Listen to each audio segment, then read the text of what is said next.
ফ্লাইয়াত aviation আপনার একটি বিশ্বস্ত সহযোগী। আসসালামু আলাইকুম ওরহমতুল্লাহি ওবারাকাতু। ফ্লাইয়াত অ্যাভিয়েশনের পক্ষ থেকে আমি মোহাম্মদ মনির হোসেন আপনাদের সবাইকে জানাচ্ছি আন্তরিক শুভেচ্ছা ও অভিনন্দন। আশা করি আপনারা সবাই ভালো আছেন এবং সুস্থ আছেন। আজকে আমি কথা বলবো ইউরোপের সেনজেনভুক্ত দেশ, যে দেশে রয়েছে প্রচুর কাজের সুযোগ সুবিধা, যে দেশের ভিসা বাংলাদেশ থেকে হচ্ছে। দেশটির নাম হচ্ছে হাঙ্গেরি। আজকে আমি হাঙ্গেরির জব সংক্রান্ত কিছু তথ্য নিয়ে আলোচনা করব, ভিডিওটির সঙ্গেই থাকুন।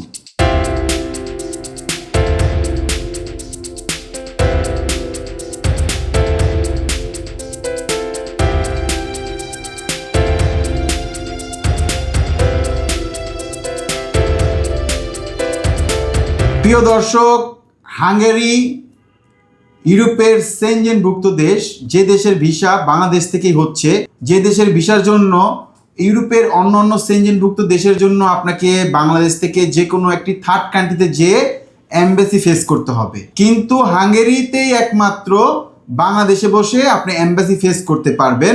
হাঙ্গেরির ইন্টারভিউ আপনি চাইলে বাংলা ইন্টারভিউ দিতে পারবেন, কারণ সেখানে আপনাদের জন্য দোভাষীর ব্যবস্থা রয়েছে। আমি আগেও বলেছি, হাঙ্গেরিতে আপনার ভিসা তাদেরই হবে যাদের পেপারসগুলো 100% অথেন্টিক থাকবে। প্রথমত পারমিট, দ্বিতীয়ত হচ্ছে আপনার ইন্স্যুরেন্স, তৃতীয়ত হচ্ছে আপনার অ্যাকোমোডেশন।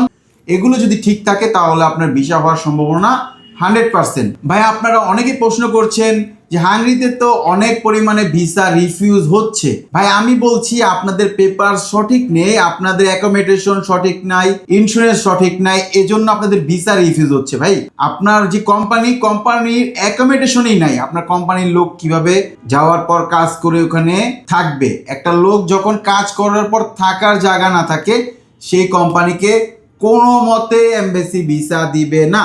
যখন আপনারা একটি পারমিট জমা করেন, জমা করার পরে ইমিগ্রেশন থেকে কিছু অফিসার ওই কোম্পানি ভিজিট করার জন্য যখন যায়, যাওয়ার পর যখন দেখে আপনাদের যে পারমিটগুলো ইস্যু হয়েছে যে কোম্পানি থেকে, সেই কোম্পানির অ্যাকোমোডেশন নেই বলতে অ্যাকোমোডেশনে আছে 40 জনের, কিন্তু সে পারমিট ইস্যু করেছে 100-200, তখন ওই কোম্পানির পারমিটগুলো ক্যান্সেল হয়ে যায়, ভিসা দেয় না এমবাসিতে। হাঙ্গেরিতে আমাদের কাছে শুধুমাত্র একটি সেক্টরে কাজ রয়েছে, কনস্ট্রাকশনে আপনারা যারা দক্ষ রয়েছেন, welder, plumber, tiles mason, steel picture, binder, crane operator, ভেকো অপারেটর, ইলেকট্রিশিয়ান, বিভিন্ন টেকনিশিয়ান, এইসব পদে যারা দক্ষ রয়েছেন তারা কনস্ট্রাকশনে কাজ করার সুযোগ পাবেন। এছাড়া যারা কোনো কাজ জানেন না, তারা কনস্ট্রাকশন হেল্পার পদে কাজ করতে পারবেন। হাঙ্গেরিতে আপনারা যারা কাজ করবেন তাদের ডিউটিকালীন সময় হবে দৈনিক 8 ঘন্টা,